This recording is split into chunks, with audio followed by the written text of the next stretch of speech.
Sit back and enjoy these tales from our friends whose company we've enjoyed over the years. Semi-final, and definitely would have been left out. Nobby came into the team, and Nobby got injured, and definitely I wouldn't have played in the semi-final if Nobby had been fit, or the final, for that matter.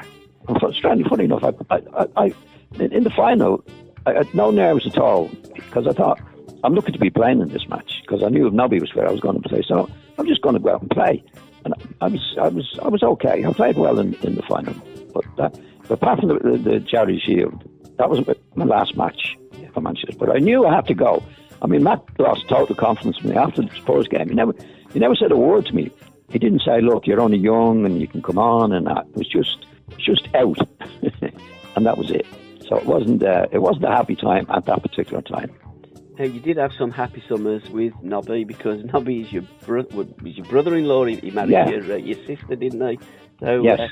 You had great times with Nobby. He was a great character, wasn't he? And again, reading your book, you would think that Nobby was a professor, not a footballer. He didn't look like a footballer. In fact, I think he come as a centre half originally for Man United. He was always a wing half. Was he a winger? Right. Yeah, but he had bad eyesight. Nobby had the things in his eyes when they were like bottles, they at that time. But Nobby had a great attitude. Yes. He had a great attitude, and he was a really good, fine individual. Apart from being a fun, Nobby was a lovely character, and he loved Manchester United. He loved Manchester United, and it was strange at the time.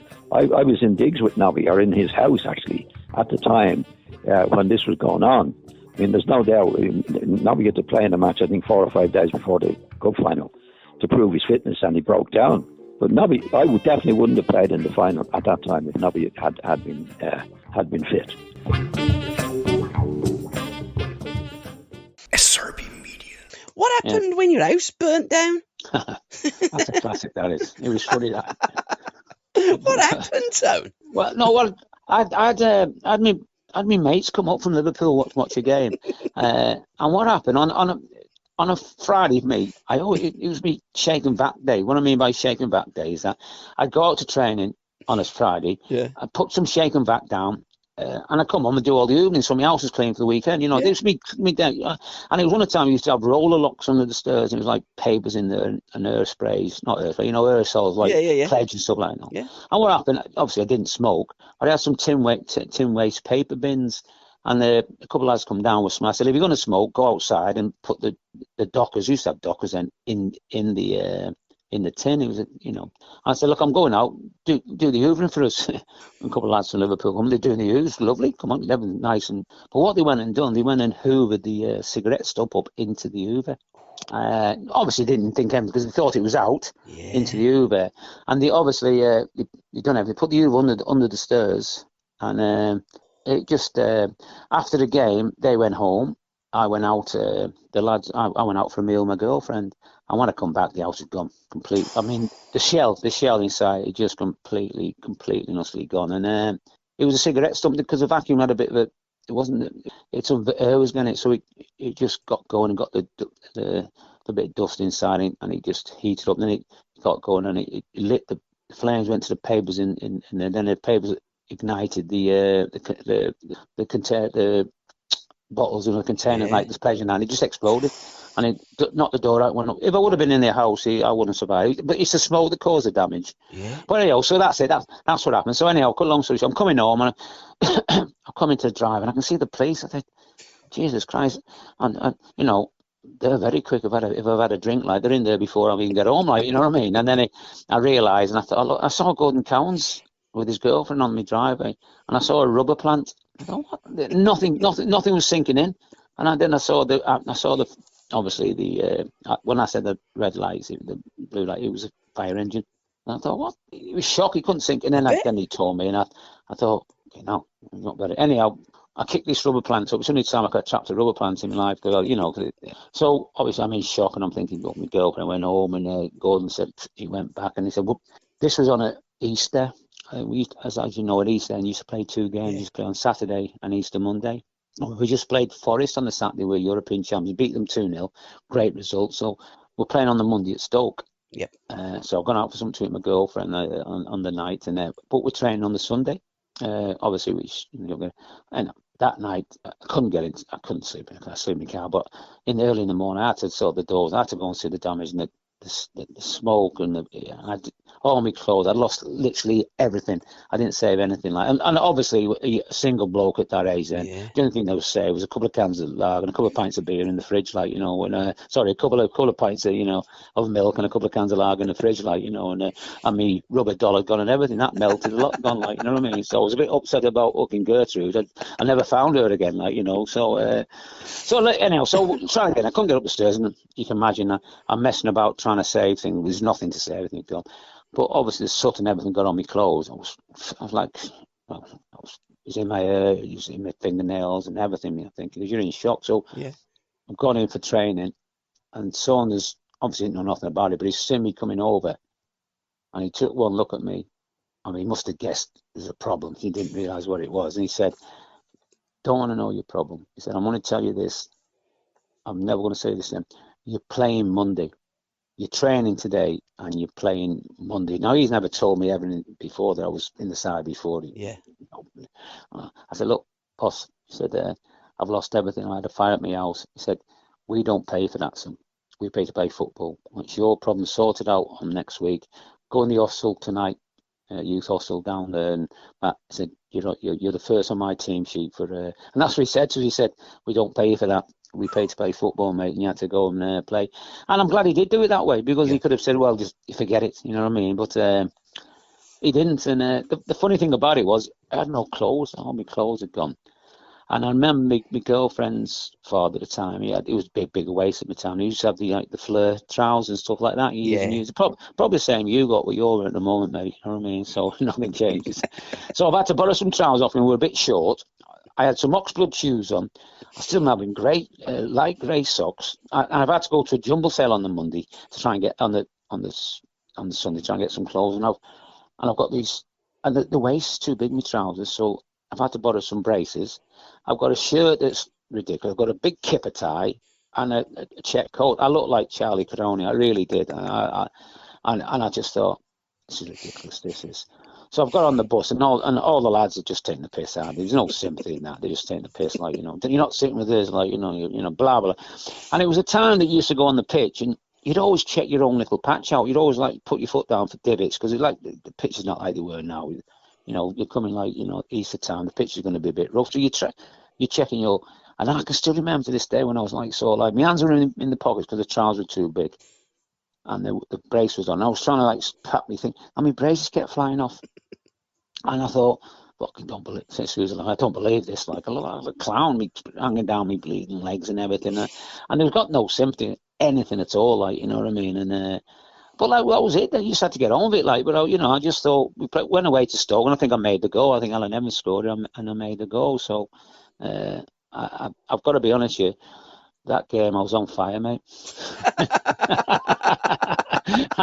No, we got back on the bus, and the lads just took the piss, you know what I mean? Took the mickey. I shouldn't say took the mickey. And they were saying, we don't smoke. You got a light? And I think, just shut up with you, because there's no sympathy, it was an experience, I lost everything, and that was it, You get on with it, don't you? Then from losing everything, I got the best prize I could do. So 3 or 4 months later, but it was an experience. So where did you live then, Tony? If you had the I lived in Streatley. I lived in Streatley, but I had to go. The club had a hostel on the Chester Road.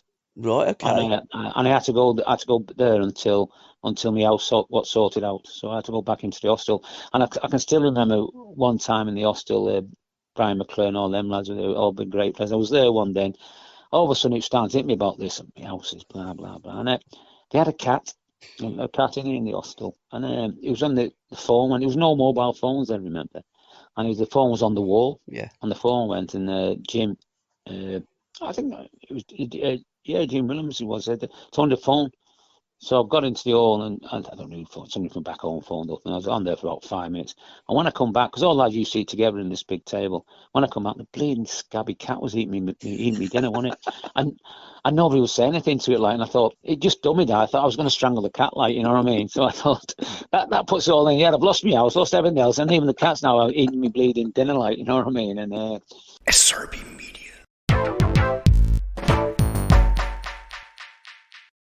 And you were that good in the air, the Burnley fans nicknamed you the Kestrel, didn't they? Yes, well, I only found that out afterwards, after I'd left. It was strange.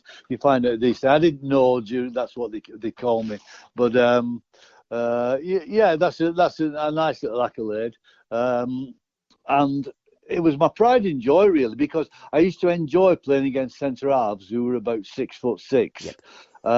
Because I could always get up there first, and I found that if you was the first to challenge for the ball, if they jumped up after you, they almost lifted you up and kept you up there. So it was a happy time for me, and I just loved playing alongside Frank Casper. And it was 60,000. It was a Burnley club record in 1971, in the March of 1971. Now, what was your experience and your memories of meeting Bob Lord and talking through the transfer and what your wages were going to be? Because I remember watching a DVD many years ago and you was telling this story and I was rolling about laughing. Well, it was quite frightening, really, because you were told you were being transferred. So the way that it worked was Nat Lofthouse said, be at the club at 2:00 and get your dad with you because we're selling you to another club. Yeah. And just to let you know, if you don't go, Bolton Wanderers are going bankrupt. So there's no club, no point staying. So you have to go because we need the money that we're going to get from you. And see you at 2:00. He didn't say which club it was, but he did say, it's a great club. You'll love it. It's a great club. And I remember him saying those words. So we're going over there, going through Bake-Up, and I'm thinking, well, and then, of course, on the way there, they say it's Burnley Football Club, and there's a new manager there. The old manager, Harry Potts, is sort of retiring. Jimmy Adamson is the new manager, and that's who I met. So we're all talking quite quietly in the dressing room. And then who walks in? But this incredible figure of Bob Lloyd, the club chairman. Yeah. And he didn't even shake my hand.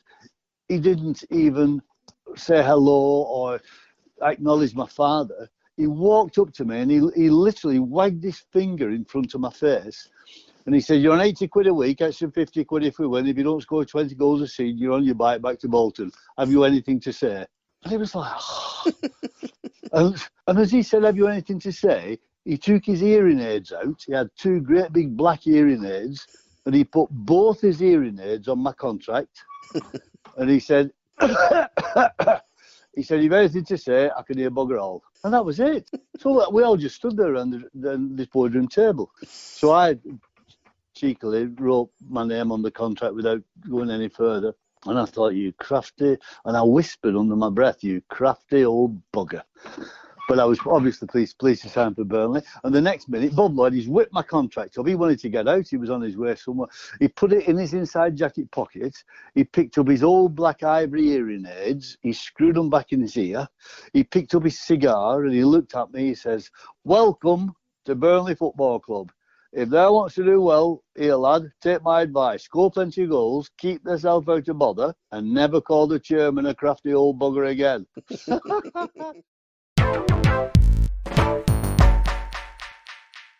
SRB Media.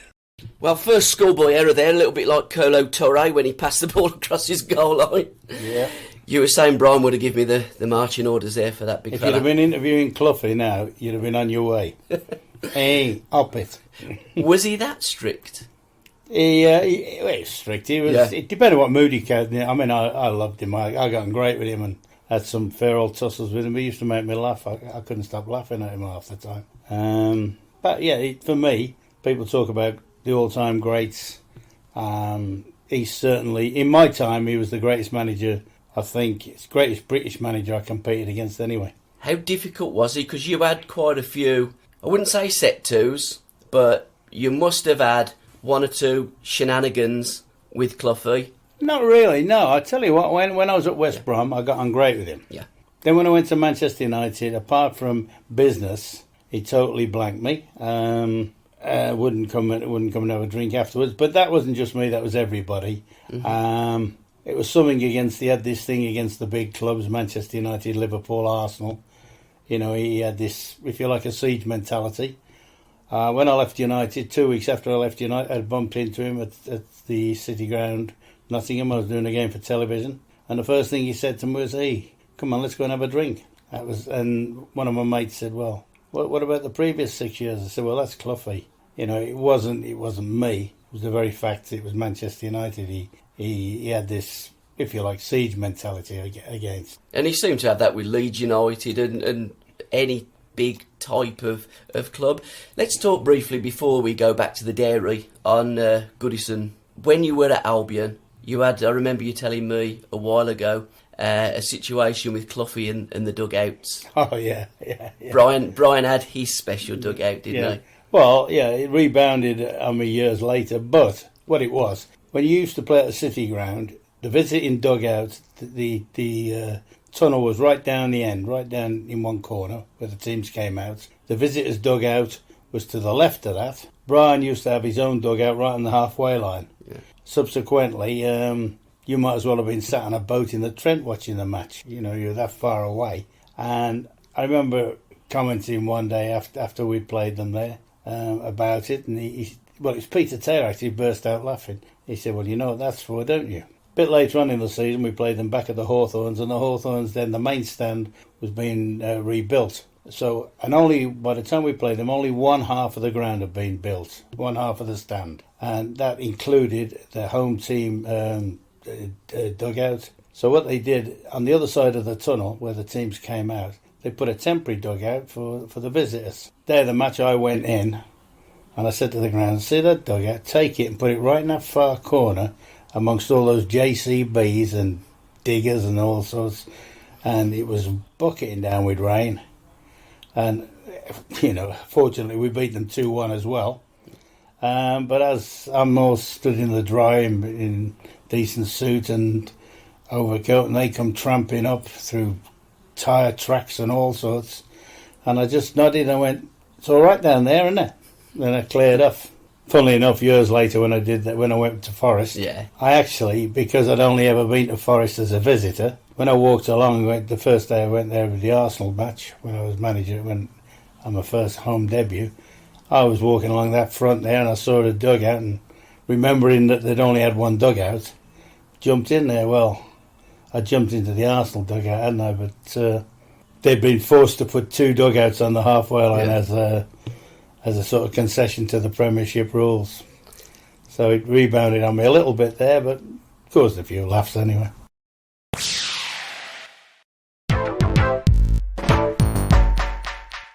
Incredible. What also was incredible was your goal against Everton at Goodison. Voted goal of the season as well. That must have been, if you could replay one of the games of that season, would I be right in saying it would have been that game? Yeah, not for the goal.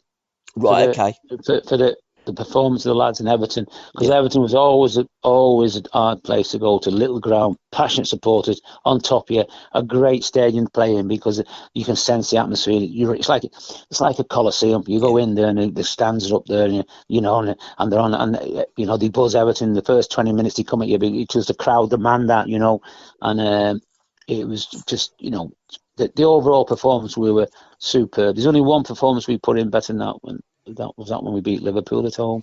I'm convinced we beat Liverpool at home. But that one against Everton, Saunders said, "Have you heard the story of what were leading up to that?" Well, I'll go to it. Let's be honest. One of Saunders' magic tricks again. On the Friday, Saunders always used to do set pieces and free kicks, for and against, mainly against. So what he used to do, he used to have sort of people who weren't playing, squad players in the wall, so the first team lads would practice the free kicks. Yeah.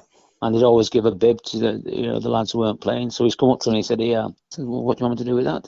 He said, "You weren't it, you're in the wall." "I can take the piss, any." So "You're in the wall." And the lads are looking at me saying, What's happening? He's in the wall. And what's going on, blah, blah, blah. And obviously they were taking the free kicks. I've got no interest then of trying to stop a ball. Ball's coming to, I'll just let it go. Because I thought, I couldn't get around my head. I'd probably been, I've been consistent all that season. I missed a game and I've done well. And then we were walking off. He said, "You're not playing tomorrow, Anthony." I'm shocked. Like, why? He said, "Well, I know you like such a hard game tomorrow at Everton. Like, we need 11 proper pros. Like, they're going to be on." He said, "I know what you're going to be like. You're going to be back home with all your friends and your family. There, you're going to be showing off. You'll be doing your little flicks and doing this and that. And that. We can't have that. We need 11 pros. We've got to get a result tomorrow. They're going to be at us and blah blah blah. So I think it's better if you just sit on the bench and we'll get some." I'm gutted. I'm thinking.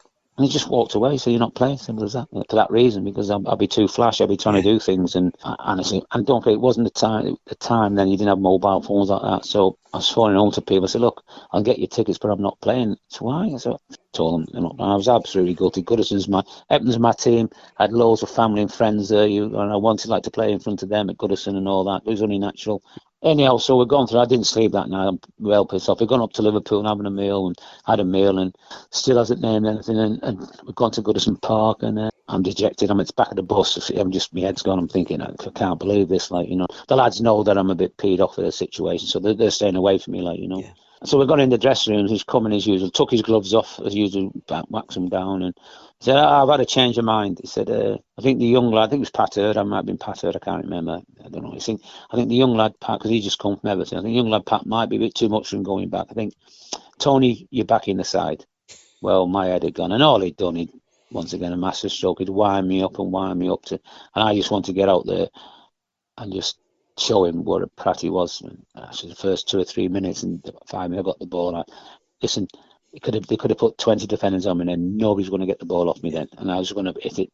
And the shot, to be fair, it just, as soon as it hit my foot, of course, I didn't mean to go in that top corner, but I meant to hit the target. You know what I mean? All these people say they aim for the top corner, pros, the liars. You just aim for the target, make sure you hit the target, and you got a chance. But as soon as it left me foot, you knew it was going to be a good save, or it was going to be a good goal. A bit like a golf shot, you can hit the golf, you hit the sweet spot. And he went in, and then my usual, I gave him 2 fingers, you know what I mean, and went mad. But he'd done his job. He wound me up. I was like a bottle of pop. I was waiting to explode. And the rest of the game, I'm saying, he ain't going to take me off in front of my family. No way at all. No. So you dug in. And I think the overall performance was absolutely fantastic. I mean, I got goal this season, but I think it was for the move more than anything else, really, because I don't think the ball left the floor. And then he ended up in the top corner, really. So, I'm very grateful for that, Once again, one of Saunders' tricks again. He got the best out of it. He never said nothing to me on the way home. He never said, "Well done, well played." And then he pulled me in his office on Monday morning. He said, "Anthony." So here we go again, Anthony. The dreaded Anthony's coming on. I've got to say, I thought the best I've seen you play for 1 or 2 games. It wouldn't say for that. He said 1 or 2 games, blah. He said, "But I'm afraid I've got to fine you £100. What are you talking about?" He said, "What did you do after you scored a goal?" I said, "I just said I'm going to score another one." He said, No. You're being disrespectful. You put your fingers up to me. All right, go out and train and fine you £100. But well done. I can't believe I got a goal this season. I got fined £100 for it. And I realised years later, and I got goal of Europe as well in Berlin. I've done the same. I got fined £100 for that. And I realised why Sons had that £1 million house in Solihull. It was all the fines he was getting off me, you know what I mean? So SRB Media.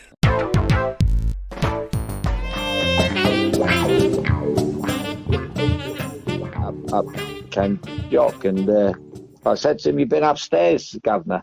And he went, "No." He said, "Well," because I believe he's an ex-alcoholic, Jock. Right. Yeah, I think so. And they didn't drink. I said, "Come upstairs, come on."